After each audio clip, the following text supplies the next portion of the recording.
वास्तविक परिवार नियोजन युग निर्माण योजना के स्वस्थ शरीर, स्वच्छ मन और सभ्य समाज रचना का दूसरा कार्यक्रम कुटुंब निर्माण का है। इसे ही वास्तविक परिवार नियोजन भी कह सकते हैं। जिस प्रकार विभिन्न अवयवों के मिलने से एक शरीर बनता है, उसी प्रकार कुटुंब के सब सदस्यों को मिलाकर एक परिवार या पूर्ण व्यक्तित्व बनता है। घर का एक आदमी आदर्शवादी और श्रेष्ठ बने तथा शेष सारा कुटुंब फूहड़पन का ऊबड़ खाबड़ जीवन व्यतीत करे, यह बहुत ही बेतुकी बात है। हम कुल्ला तो रोज कर लिया करें, मुंह तो खूब धो लिया करें, पर अन्य सारे शरीर को गंदा ही रहने दें। स्नान और सफाई की व्यवस्था न हो तो यह कहाँ की शुद्धता मानी जाएगी। स्त्री, बच्चे, भाई बहन जो लोग मिलजुल कर एक साथ एक घर में रहते हैं, एक चौके में भोजन करते हैं, उनके गुण, कर्म, स्वभावों का आपस में तालमेल बैठना चाहिए। सभी को अपने आवश्यक कर्तव्यों का पालन करना और स्वभाव में इतनी सज्जनता उत्पन्न करनी आवश्यक है कि जिससे सब लोग शांतिपूर्वक रह सकें। परिवार की सांस्कृतिक पाठशाला। जीवन विकास की शिक्षा का अधिकांश भाग परिवार की पाठशाला में पूर्ण होता है। परिवार के वातावरण को ही संस्कृति कहते हैं। खानदान की अच्छाई की तलाश इस पारिवारिक वातावरण के आधार पर ही की जाती है। विवाह शादियों में लोग ऊंचे खानदान की बात बहुत बारीकी से देखा करते हैं।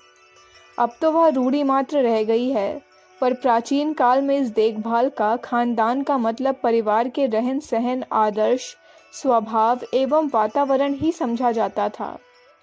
उन्नतिशील व्यक्तियों और महापुरुषों का निर्माण इसी खानदानी वातावरण में पाले पोसे जाने से ही संभव होता है। निकृष्ट परिस्थितियों के कुटुंब में पाले पोसे जाने पर कोई विरला ही अपवाद रूप से कभी कोई विकसित व्यक्तित्व का महापुरुष बन सका होगा।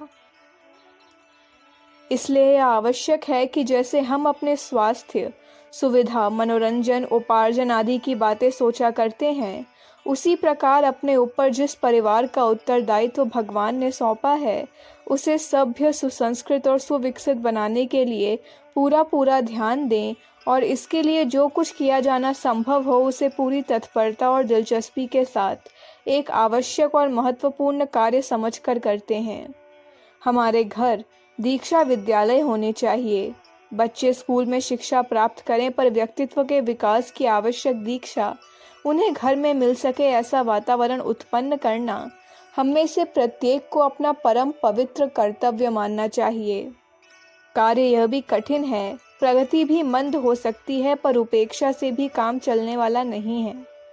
कुछ करने से ही तो आगे बढ़ना संभव होगा। परिवार विकास की आवश्यकता। साधना, स्वाध्याय और आत्मोन्नति के लिए परमार्थ के लिए छोड़े गए 6 घंटों में से आधा समय अर्थात 3 घंटे खर्च किए जा सकते हैं। शेष 3 घंटे परिवार और समाज की सेवा में लगाने चाहिए। जिन्हें अपना परिवार सभ्य और सुविकसित देखना हो तो उन्हें कम से कम 1 घंटा अपनी परिवार गोष्ठी के लिए बिल्कुल निश्चित रूप से नियत रखना चाहिए। जब सब लोग फुर्सत में होते हैं तब परिवार की दैनिक समस्याओं पर विचार विनिमय करने के लिए एक नियत समय पर ज्ञान गोष्ठी का कार्यक्रम रखा जाया करे।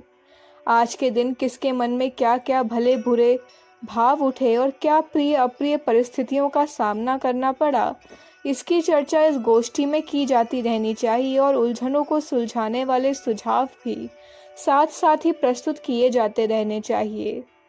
समाचार पत्रों में छपती रहने वाली, अपने आसपास घटित होते रहने वाली घटनाओं से लेकर उनकी आलोचना और समीक्षा इस दृष्टिकोण को लेकर की जानी चाहिए कि उस समीक्षा के प्रभाव से अपने परिवारों को दुष्टों और दुष्टताओं से सावधान रहने और सज्जनों एवं सत्कर्मों की ओर अभिमुख होने के प्रेरणा मिले। पौराणिक उपन्यास या कहानियों के माध्यम से भी इस प्रकार का शिक्षण हो सकता है। कहानी कहना भी एक बड़ी महत्वपूर्ण कला है और परिवार निर्माण के लिए तो उसकी उपयोगिता बहुत ही अधिक है।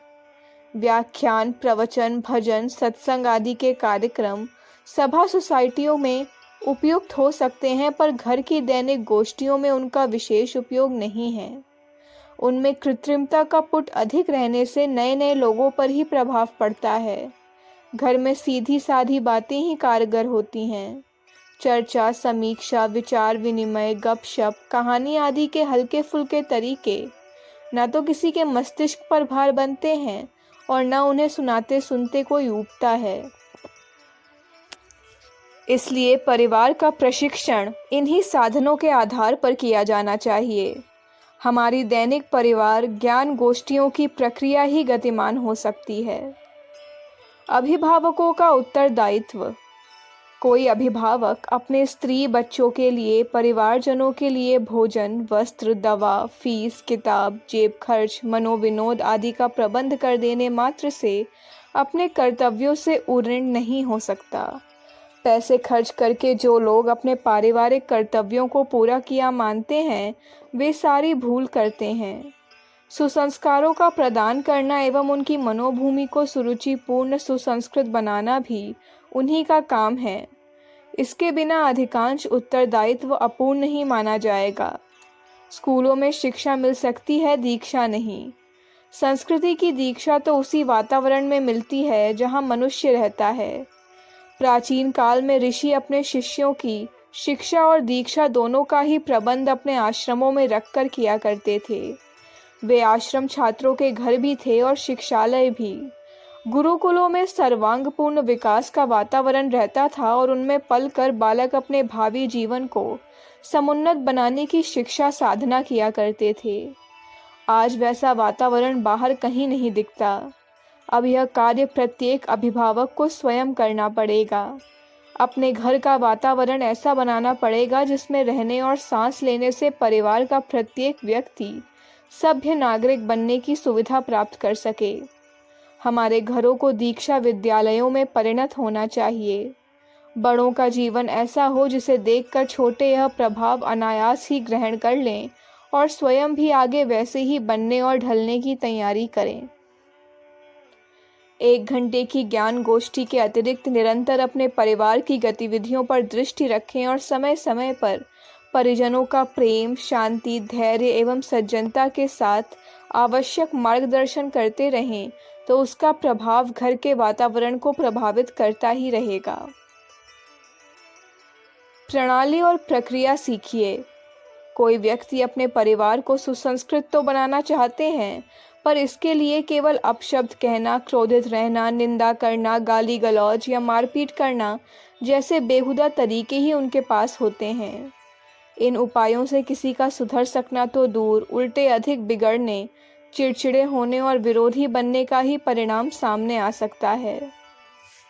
जिस प्रकार स्कूल के बच्चों को पढ़ाने के लिए अध्यापकों को पढ़ाने की ट्रेनिंग अलग से लेनी पड़ती है, उसी प्रकार अभिभावकों को, गृहस्वामियों और कुलपतियों को भी अपने परिवार का प्रशिक्षण करने की क्रमबद्ध शिक्षा प्राप्त करनी पड़ेगी।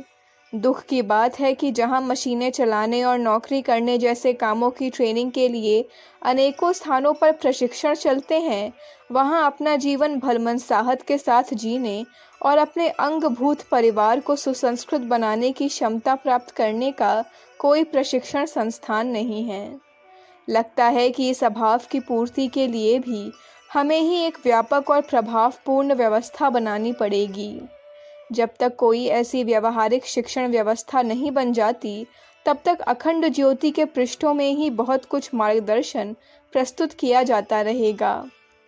जो हो, हमें आत्मनिर्माण और परिवार निर्माण की उपयोगिता और आवश्यकता समझनी ही होगी और आज की परिस्थितियों के अनुसार हमें कुछ न कुछ सोचने और करने के लिए कटिबद्ध होना ही पड़ेगा। युग निर्माण का श्री गणेश और शुभारंभ इसी प्रकार तो होने वाला है।